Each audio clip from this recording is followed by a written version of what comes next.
Mas-saħħa m'hemmx kompromess, l-isptarijiet u l-professjonisti mediċi tagħna spiċċaw taħt pressjoni bl-ITU ma jistax ilaħħaq u b'riskju qawwi li ma jkollniex biżejjed riżorsa umana tant li l-infermieri u t-tobba jikkollassaw.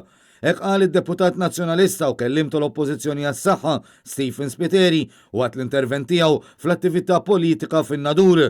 Bħala tabib u nnifsu, Stephen Spiteri ringrazzja lil professjonisti mediċi għad-determinazzjoni tagħhom biex ikomplu jsalvaw il-ħajjiet. Id-deputat nazzjonalista fakkar fil-ħidma li qed jagħmel il-COVID-19 Response Team li grazzi għalih il-Partit Nazzjonalista qed joħroġ bi proposti għall-immaniġġar tal-pandemija. Aħna bħala oppożizzjoni qed nirrikonoxxu l-importanza straordinarja tas-sitwazzjoni u hawnhekk il-kap Dr. Bernard Grech mill-bidunet ħoloq flimkien magħna il-COVID Action Team, il-Response Team biex iħares, jaraf, jaġixxi bi proposti fis-sitwazzjonijiet preżenti. Dan mhux qed nagħmluh waħedna. Dan qed nagħmluh lanqas għall-mertu tagħna, dan qed nagħmluh blaqat kontinwi ma' stakeholders, speċjalisti, esperti, saħansitra is-Supretendent tas-Saħħa Pubblika.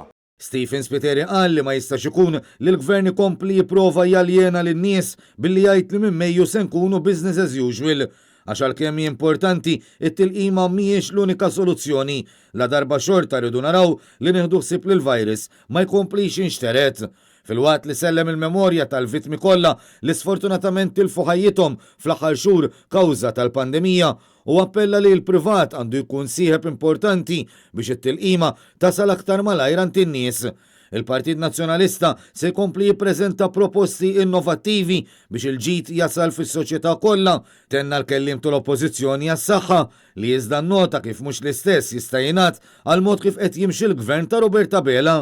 Fil-fatt rrefera għas-sitwazzjoni fl-Isptar Ġenerali ta' Għawdex fejn qal li anke hawn ta' Stewart Healthcare ma mxewx mal-obbligi li ntrabtu għalihom b'diversi deadlines issa nqabżu bis-snin sħaħ.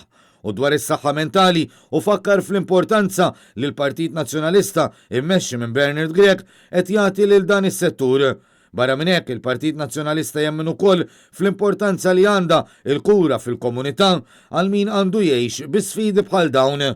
Fl-attività tkellem ukoll il-kandidat nazzjonalista l-elezzjoni ġenerali li ġejja, Ivan Castillo, li qal li f'pajjiżna il-pandemija sabet gvern dajjef u dilettant. Dan meta l-Partit Nazzjonalista qed iwiegħed li se jibqa' jsus wara l-gvern biex il-ħaddiema kollha jelbu l-isfidi kbar li qed jiffaċċjaw.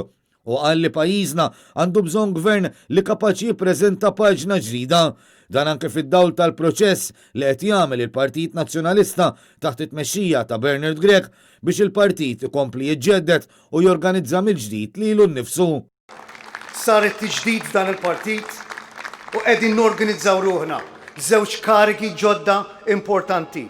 Tiġdid tal-ferat, dalwaqt ikonna tiġdid tal-kumitati sezzjonali, rixxafil tad-deputati, riorganizzazzjoni sħiħa tal-partit sabiex inkunu aktar effiċjenti fejn nilqgħu aktar idejat ġodda, partit innovattiv, partit li qiegħed ta' kuljum jerġa' jibni lilu nnifsu. U qal li mhux aċċettabbli li ħaddiema Awċin jaqilgħu paga medja anqas minn ħaddiema Maltin.